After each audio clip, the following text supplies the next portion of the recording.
어떤 작가가 있었습니다. 이 사람은 평소에 예수 믿는 사람들이 예수님의 부활에 대해서 이야기하는 것이 너무 얼토당토 않다고 생각을 했습니다.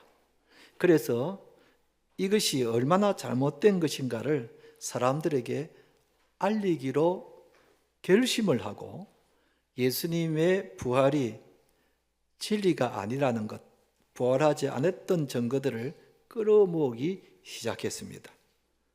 그래서 먼저 그는 성경책을 읽기 시작했습니다. 이 성경책에 예수님의 부활의 증거가 어디에 있느냐? 이거 다 엉터리 아니냐? 제자들이 꾸며낸 헛소문 아니냐? 이런 시각을 가지고 성경을 읽기 시작했습니다.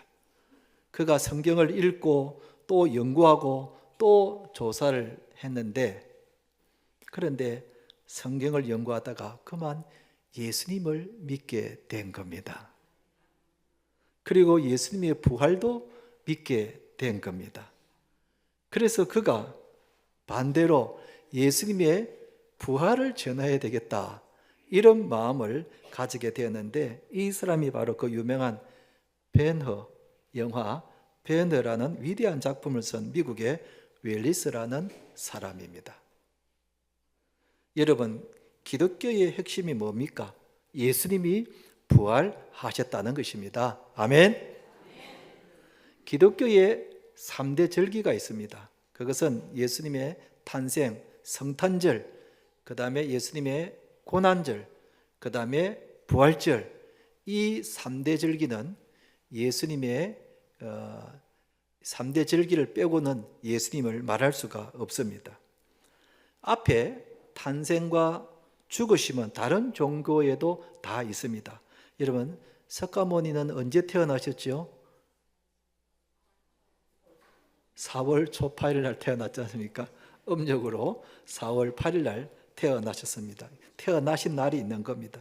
공자 탄생일은 9월 28일입니다. 그래서 성균관 대학은 매년 음력 9월 28일이 되면 거기서 제사를 지냅니다. 그러나 부활절은 오직 기독교에만 있습니다. 왜냐하면 오직 예수님만이 부활하셨기 때문입니다. 할렐루야. 만약 예수님께서 부활하지 않으셨다면 오늘 우리가 드리는 이 부활절 예배가 무슨 의미가 있겠습니까? 우리가 교회 다니는 것이 무슨 의미가 있겠습니까? 우리가 예수님을 믿는 것, 신앙생활 한다는 게 이게 무슨 의미가 있겠습니까? 만약에 부활이 없다면 우리 기독교인들이 가장 불쌍한 사람이라고 성경은 말하고 있습니다. 왜냐하면 부활이 없는데 하나님을 경배하고 기도하고 헌신하고 전도하니 얼마나 불쌍한 사람인가 하는 것입니다. 그런데 부활이 있기 때문에 우리가 불쌍한 자가 아닌 것입니다. 아멘. 사람들이 예수님의 부활을 믿지 않는 이유가 뭔가 하면은 자신의 그 짧은 경험과 지식과 상식으로 판단하기 때문입니다. 어떻게 죽은 지 3일이나 지난 사람이 살아날 수가 있단 말인가? 사람이 죽으면 신체의 모든 기능이 다 정지가 되고 모든 세포가 다 썩어가는데 어떻게 다시 살아날 수 있단 말인가? 이 말도 안 되는 이야기다. 사실 우리가 알고 있는 상식으로는 도저히 있을 수 없는 일이죠. 그래서 예수님의 제자였던 누가요? 도마도 처음에는 예수님의 부활을 믿지 못했습니다. 그리고 사도 바울이 그리스 아테네에서 거기 모인 철학자들에게 예수님의 부활을 증거했을 때 그들은 비웃었다 그랬습니다. 웃기는 소리 하고 있네. 말도 안 되는 소리를 하고 있네. 그러면서 사도 바울을 비웃었다 그랬습니다. 사실 부활은 우리가 이성적으로 생각하면 설명할 길이 없습니다. 그만큼 신비로운 일입니다. 그렇기 때문에 우리는 부활에 관한 하는 성경 말씀대로 믿고 찬양해야 하는 것입니다. 성경이 예수님의 부활을 기록하고 있으면 그것은 그대로 우리가 믿어야 하는 것입니다. 아멘. 그러므로 우리는 예수님의 부활을 믿고 나의 부활도 믿어야 하는 것입니다. 한번 따라합시다. 예수님의 부활을 믿습니다. 나의 부활도 믿습니다. 아멘. 그러면 우리가 예수님의 부활을 믿는 이유가 무엇인가? 두 가지 이유가 있는데요. 첫째는 천사들의 증거가 있습니다. 두 여인이 안식 후 첫날, 지금의 주일을 말하는데 새벽에 예수님의 무덤을 찾아갔습니다. 무덤이라고 하면은 우리나라하고는 장례 문화가 다른데요. 거기는 동굴에다가 시신을 넣고 장례를 치릅니다. 그러니까 그 동굴을 찾아갔다는 거죠. 막달라 마리아는 7 귀신 들린 괴롭힘을 당했을 때에 예수님이 고쳐주신 그 마리아입니다. 그 마리아입니다. 다른 마리아는 나사로의 여동생을 말하는데 오빠 나사로가 죽었을 때 예수님이 살려주신 바로 그 마리아를 말합니다. 그런데 이 여인들이 왜 예수님의 무덤을 찾아갔을까? 당시 유대인들의 장례 문화는 사람이 죽으면 시신에 오일과 향품을 바르는 것이 그 당시의 장례 문화였습니다. 우리나라 같으면 염을 하지만은 유대인들은 향품과 오일을 바릅니다. 그래서 이 여인들이 예수님의 시신에 향품을 바르기 위해서 예수님의 시신이 있는 동굴 무덤에 갔던 겁니다. 그런데 이 여인들이 그 동굴 안에 들어가서 보니까 예수님의 시신이 없는 겁니다. 분명히 여기에 예수님의 시신이 있어야 하는데 예수님의 시신은 없고 세마포만 있었고 예수님은 보이지 않았습니다. 그때 천사가 이 여인들에게 다가와서 이렇게 말합니다. 어찌하여 산 자를 죽은 자 가운데서 찾느냐 하면서 5절, 6절. 자, 저 말씀은 우리가 같이 한번 읽어봅시다. 시작. 천사가 여자들에게 말하여 이르되 너희는 무서워하지 말라. 십자가에 못 박히신 예수를 너희가 찾는 줄을 내가 아노라. 그가 여기 계시지 않고 그가 말씀하시던 대로 살아나셨느니라. 와서 그가 누우셨던 것을 보라. 그가 말씀하시는 대로 살아나셨다는 것입니다. 할렐루야. 여러분, 천사의 말은 사실입니다.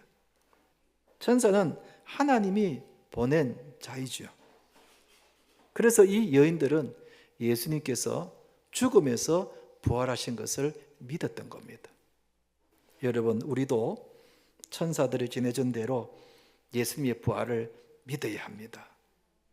우리는 천사들의 그 증거를 우리는 꼭 믿어야 합니다. 그렇기 때문에 우리 예수님이 부활하신 것을 우리는 믿는 것입니다. 천사의 말대로 우리 예수님은 죽음에서 부활하셨습니다. 할렐루야. 한번 따라합시다. 예수님은 부활하셨습니다. 아멘. 두 번째, 우리가 예수님의 부활을 믿는 이유가 뭔가? 예수님께서 증거하신 것이 있습니다. 이 여인들이 천사에게서 예수님이 부활하셨다는 말을 듣고 이 사실을 제자들에게 알리기 위해서 무덤 바깥으로 나가서 달려갔습니다. 그런데 가는 길에 누구를 만났는가? 부활하신 예수님을 만난 겁니다. 9절에 보면은 예수께서 그들을 만나 이르시되 평안하냐 하시거늘 여자들이 나아가 그 발을 붙잡고 경배하니 그랬습니다. 이들이 부활하신 예수님을 만난 겁니다. 예수님의 발을 붙잡았다는 것은 예수님께서 영이 아닌 육체의 몸을 입고 부활하셨다는 것을 분명히 증거하고 있는 내용입니다. 그들이 본 것은 형체가 없는 유령을 본 것이 아닙니다. 귀신을 본 것이 아닙니다. 형체가 있는 바로 그 예수님을 보시고 예수님의 그 발을 붙잡은 겁니다.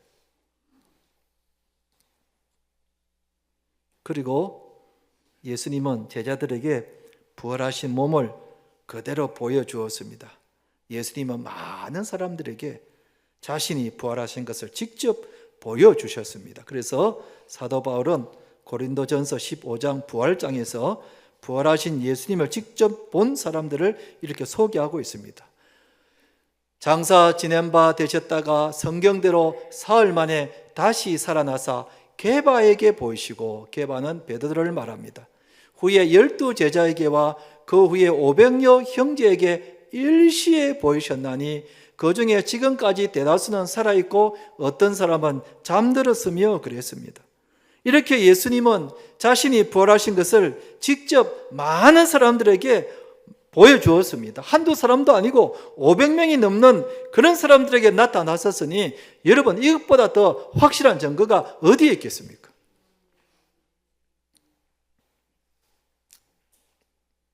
우리는 이 사람들처럼 예수님의 부활을 직접 보지는 못했지만, 그러나 성경이 그대로 증거하고 있기 때문에 우리가 예수님의 부활을 믿는 것입니다. 성경이 그렇다 그러면은 그런 줄로 우리가 믿는 겁니다. 성경에 예수님께서 부활하셨다고 기록되어 있기 때문에 우리는 그대로 믿는 것입니다. 한번 따라 합시다. 예수님의 부활을 믿습니다. 아멘. 그렇기 때문에 우리는 부활의 신앙을 가지고 있어야 합니다.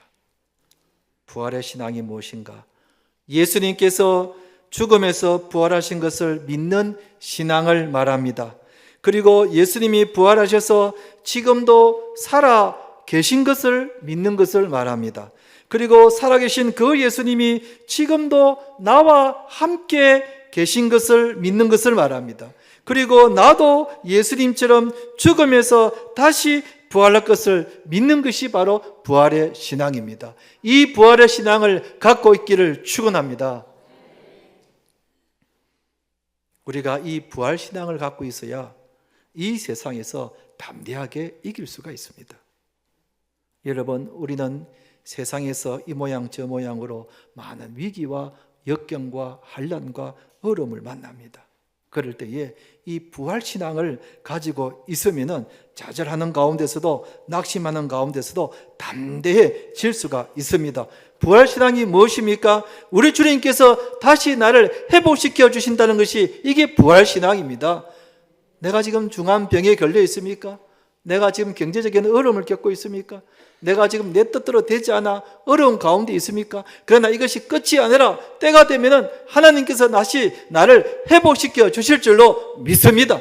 이게 바로 부활 신앙인 것입니다. 여러분, 이 부활 신앙을 갖고 있어야 우리가 어떤 역경을 만난다 할지라도 낙심하지 않고 담대하게 이겨낼 수가 있는 것입니다. 오늘 부활절을 맞이해서 우리가 이 부활의 신앙을 굳건하게 가지고 사시는 우리 성도님들 되시기를 주님의 이름으로 축원드립니다.